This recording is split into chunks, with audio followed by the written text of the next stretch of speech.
I am happy to join with you today in what will go down in history as the greatest demonstration for freedom in the history of our nation.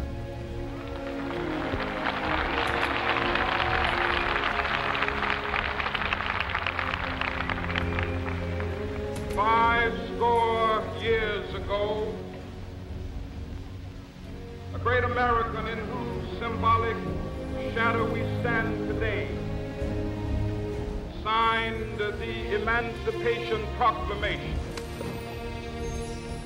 This momentous decree came as a great beacon light of hope to millions of Negro slaves who had been seared in the flames of withering injustice. It came as a joyous daybreak to end the long night of their captivity. But 100 years later, the Negro still is not free. 100 years later, the life of the Negro is still sadly crippled by the manacles of segregation and the chains of discrimination. 100 years later, Negro lives on a lonely island of poverty in the midst of a vast ocean of material prosperity. 100 years later, the Negro is still languished in the corners of American society, finds himself in exile in his own land. So we've come here today to dramatize a shameful condition. In a sense, we've come to our nation's capital to cash a check. When the architects of our republic wrote the magnificent words of the Constitution and the Declaration of Independence, they were signing a promissory note to which every American was to fall heir. This note was a promise that all men, yes, black men as well as white men, would be guaranteed the unalienable rights of life, liberty, and the pursuit of happiness. It is obvious today that America has defaulted on this promissory note insofar as her citizens of color are concerned. Instead of honoring this sacred obligation, America has given the Negro people a bad check, a check which has come back marked insufficient funds.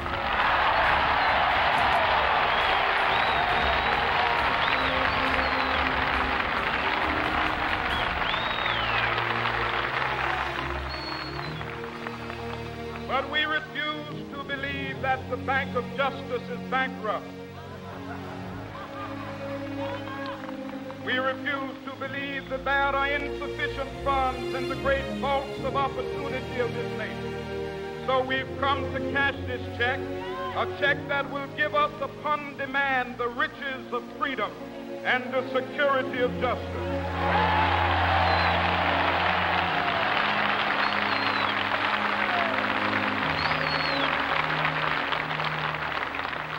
We have also come to this hallowed spot to remind America of the fierce urgency of now. This is no time to engage in the luxury of cooling off or to take the tranquilizing drug of gradualism.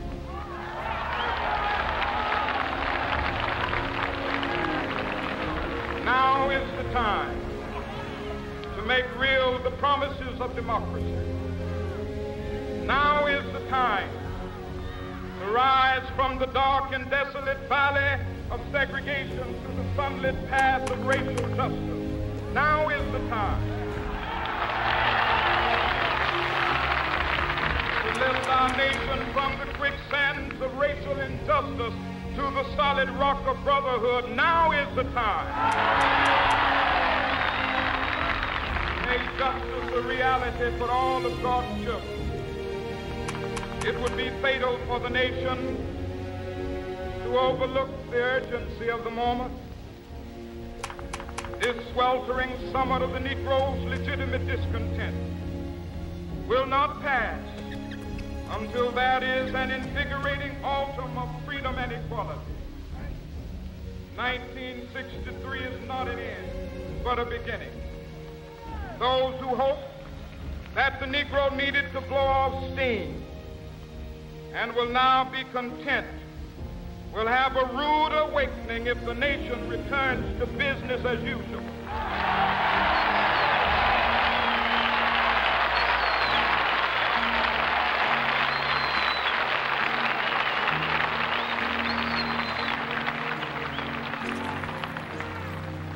There will be neither rest nor tranquility in America till the Negro is granted his citizenship rights.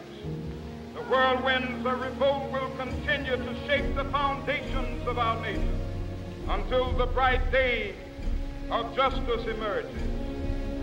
But that is something that I must say to my people who stand on the warm threshold which leads into the palace of justice.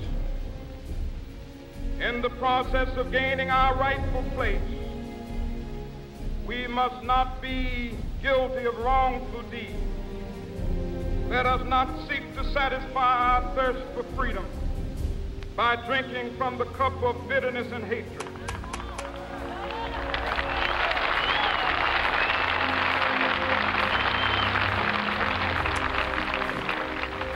We must forever conduct our struggle on the high plane of dignity and discipline.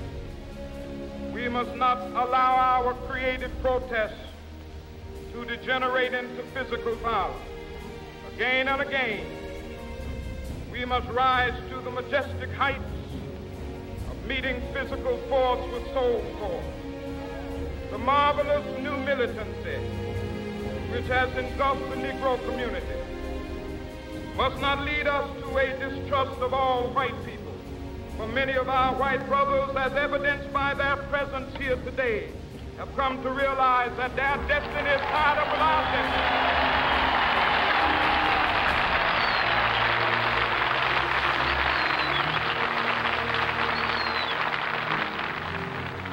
They have come to realize that their freedom is inextricably bound to our freedom.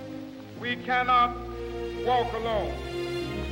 As we walk, we must make the pledge that we shall always march ahead. We cannot turn back. There are those who are asking the devotees of civil rights, when will you be satisfied? We can never be satisfied as long as the Negro is the victim of the unspeakable horrors of police brutality. We can never be satisfied as long as our body is heavy with the fatigue of travel, cannot gain lodging in the motels of the highways and the hotels of the city.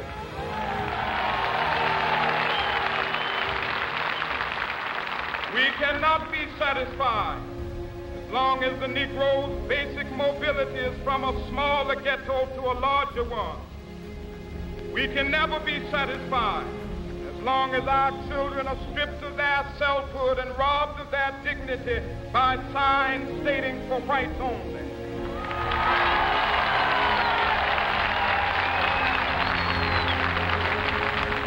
We cannot be satisfied as long as the Negro in Mississippi cannot vote and a Negro in New York believes he has nothing for which to vote.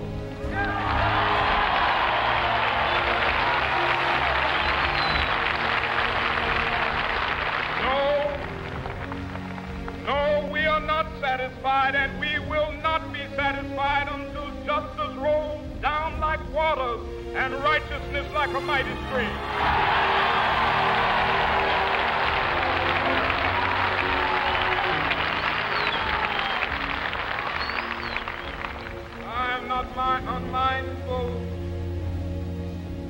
Some of you have come here out of great trials and tribulations. Some of you have come fresh from narrow jail cells.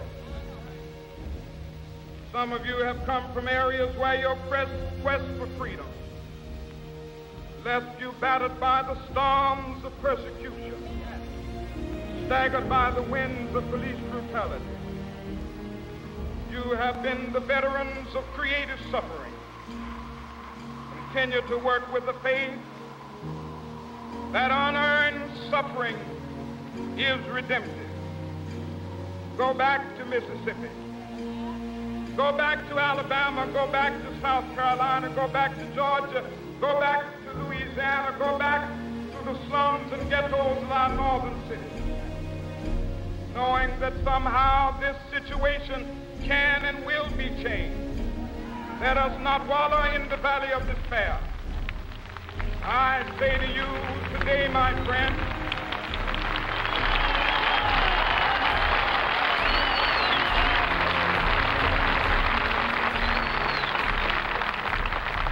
so even though we face the difficulties of today and tomorrow, I still have a dream. It is a dream deeply rooted in the American dream. I have a dream that one day this nation will rise up, live out the true meaning of its creed. We hold these truths to be self-evident, that all men are created equal.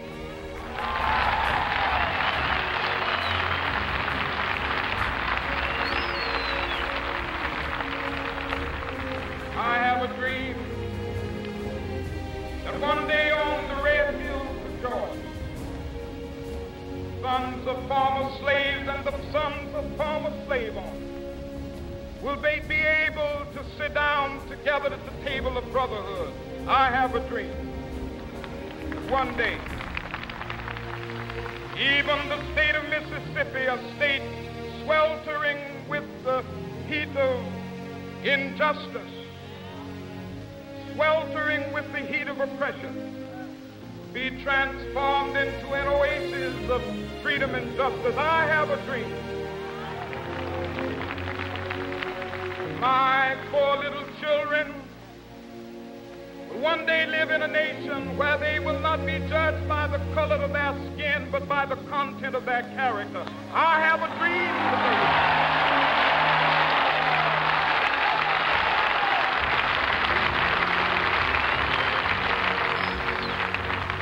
I have a dream that one day down in Alabama, with its vicious racists, with its governor having his lips dripping with the words of interposition and nullification, one day right there in Alabama, little black boys and black girls will be able to join hands with little white boys and white girls as sisters and brothers. I have a dream today.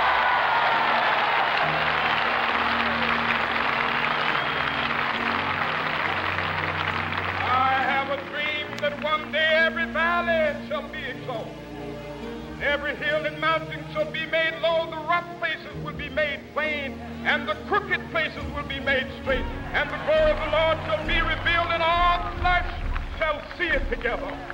This is our hope. This is a faith that I go back to the South with. With this faith, we will be able to hew out of the mountain of despair a stone of hope. With this faith, we will be able to transform the jangling discords of our nation into a beautiful symphony of brotherhood. With this faith, we will be able to work together, to pray together, to struggle together, to go to jail together, to stand up for freedom together, knowing that we will be free one day.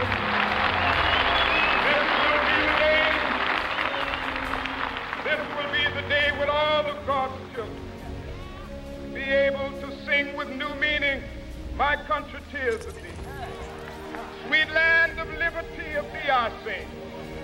Land where my fathers died, land of the pilgrim's pride. From every mountainside, let freedom ring. And if America is to be a great nation, this must become true. So let freedom ring from the prodigious hilltops of New Hampshire. Let freedom ring from the mighty mountains of New York. Let freedom ring from the heightening Alleghenies of Pennsylvania. Let freedom ring from the snow-capped Rockies of Colorado. Let freedom ring from the curvaceous slopes of California. But not only that, let freedom ring from Stone Mountain of Georgia. Let freedom ring from Lookout Mountain of Tennessee.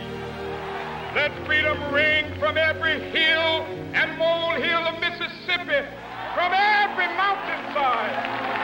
Let freedom ring, and when it happens,